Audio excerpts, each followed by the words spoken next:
Mas masaya na nga ngayon sa relasyon si Maine Mendoza at Alden Richards.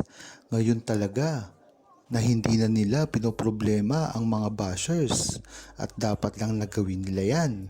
Nang sa gayon ay iwas stress sila sa mga nangyayari sa kanilang buhay at mga karir. Alam naman natin na kahit anong gawin pang pag-amin at pagdedepensa ni Alden Richards kay Maine Mendoza ay kung talagang bashers ka naman ay hindi mo ito papansinin. Kaya dapat nga ay magtanda na si Alden Richards at Maine Mendoza dahil kahit ano pang gawin nila ay hindi ito umaepekto sa mga bashers na ang alam lang ay manira sa kapwa. Lalong lalo na kay Alden Richards at Maine Mendoza na walang ibang ginawa kung hindi tumulong sa kapwa, kagaya ng pagbibigay ng tulong nang hindi ipinagmamalaki sa publiko. Ganyan-ganyan talaga ang galawan ni Alden Richards at Maine Mendoza na kahit kailanman ay hindi kayang gawin ng ibang artista. Ang pagtulong na iyan ay talagang isinasa loob na lang ni Alden Richards at Maine Mendoza.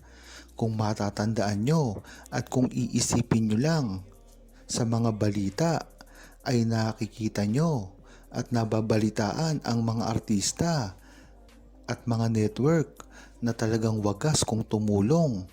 Kung ikaw ay isang tao ay talagang maiengganyo ka at talagang pupurihin mo ang mga artista na tumutulong. Ngunit ang hindi nila nakikita dito ay ang pagtulong ng hindi pinagmamalaki sa publiko, kagaya ni Alden Richards. Kung matatandaan nyo, ay hindi man lang naibalita si Alden Richards noong pagtulong niya sa pandemic. Ngunit, nung nakita na lang siya sa Facebook, ay talagang napakarami niya palang natulungan at talagang siya pa mismo ang tumutulong sa publiko nang hindi man lang niya pinagmamalaki. Ika nga ni Alden Richards, ang pagtulong ay hindi na dapat ibinobroadcast. Talagang ginagawa na lamang ito ng kusa. Talagang napakabuting tao ni Alden Richards. Kaya naman talaga ang biyaya na dumarating sa kanilang dalawa ni Maine Mendoza ay hindi matatawaran. At sana nga ay magtuloy-tuloy pa ito. Dahil hindi dito natatapos ang pagmamahalan ni Alden Richards at Maine Mendoza. Dahil hanggang ngayon ay nag-e-exist pa rin ang ALDAB. Napalitan na nga lang ito ng Maychard dahil ito ay real na at talagang hindi na nila ito itinatago sa publiko. Kaya dapat ang Maychard ang talagang gumagawa ng pag-asa sa mga ALDAB Nation na mag-stay pa at hindi mapagod. Yan naman talaga ang tunay na ginagawa ni Alden Richards at Maine Mendoza, lalong-lalo na ngayon sa mga panahon ng paninira sa kanilang dalawa. Hinding-hindi naman ito masisira sa harap ng ALDAB Nation dahil sa mata ng mga ALDAB Nation ay si Maine Mendoza at Alden Richards ang talagang tunay na nagpapasaya sa kanila.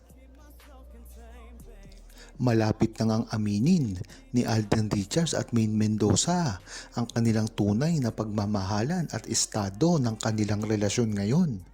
Talagang hindi na kasi nila ito maitatago pa dahil napakarami ang bumabati ko sa kanila netong mga nakaraang buwan. Ay sapat na dito ang pagpapakita ni Alden Richards at Maine Mendoza sa naging kasal.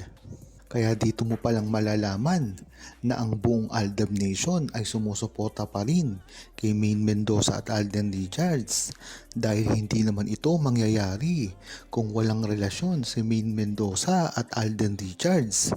Bakit sila ang pinag-usapan ngayon at wala nang iba? Diyan mo talaga malalaman at makikita kung ang isang mga couple ay merong relasyon. Bakit nga naman hindi na pag-usapan si Maine Mendoza kung may iba siyang kasintahan? At syempre, hindi rin na pag-usapan kung talagang merong relasyon si Alden Richards at Catherine Bernardo.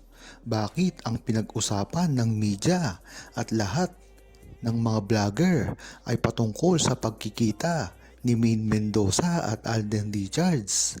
Yan palang katunayan na yan ay hindi kayang baliin ng mga bashers ni Maine Mendoza at Alden Richards. At kahit kailanman, hindi niya yan mababali ang tunay na relasyon ni Maine Mendoza at Alden Richards dahil hanggang ngayon ay napakatatag pa rin ng relasyon ni Maine Mendoza at Alden Richards at kahit kailan hindi na ito mababago pa. Talaga namang nabuko na si Alden Richards sa kanyang mga ikinikilos nitong mga panahong ito. Kung tutuusin ay hindi na dapat magtaka ang mga manonood sa kanya at ang mga buong Aldab Nation dahil nga sa ipinakita niya na pagmamahal niya kay Maine Mendoza at wala nang iba. Bagamat napaka-sweet ni Alden Richards sa iba't ibang mga ka-leading lady na, talaga namang yan ang ginagawa niya na dati pa ay nami-misinterpret ito ng hindi malalapit kay Maine Mendoza at Alden Richards. Pero kung tatanungin mo ang buong Aldab Nation na nariyan sa likod ni Maine Mendoza at Alden Richards, sa simula pa lamang ay malalaman mo na ordinaryo lang na ito na ginagawa ni Alden Richards. Kaya naman, nami-misinterpret si Alden Richards ng iba't ibang mga media, lalong-lalo na ang mga bashers na alam naman natin na walang kaalam-alam pagdating sa relasyon ni Maine Mendoza at Alden Richards. Hindi nga lang nagsasalita si Maine Mendoza, dahilan na rin ito para pagdudahan ang relasyon niya kay Alden Richards. Ngunit ang maganda dito ay talagang tinatanaw ni Alden Richards ito. At siya na lamang ang sumasalo sa lahat ng kahirapan na dinadanas nila ngayon. Kumbaga, tinanggap na rin ni Alden Richards ang kanyang mga pasanin dahil nga naman kapalit ito ng kanyang kasikatan. Napapansin natin na si Maine Mendoza ay naglalaylo pagdating sa mga showbiz. Kung nabalitaan nga nila ang hindi pagdalo ni Maine Mendoza sa mga award shows, ay dyan mo talagang malalaman na talagang iniisip niya ang mga bashers na kung pupunta siya sa award show ay magdududa ang mga tao. Kaya dyan pa lamang ay alam natin na tinapos na ni Maine Mendoza ang mga balibalita sa kanya. Kaya ang maganda dito, si Alden Richards at Maine Mendoza ay hanggang ngayon ay napakatibay pa rin at kahit kailan hindi na ito mababali pa. Hindi nga lang ngayon ang mga pinagagawa ni Alden Richards at Maine Mendoza, kung hindi dati pa nila itong ginagawa. Ngunit nagbubulag-bulagan ang mga bashers na tila hanggang ngayon ay talagang tuloy-tuloy pa rin ang pambabatikos at pagpababagsak sa kanilang relasyon. Huwag kalimutang mag-subscribe, comment at i-like ang video na ito. Thanks for watching!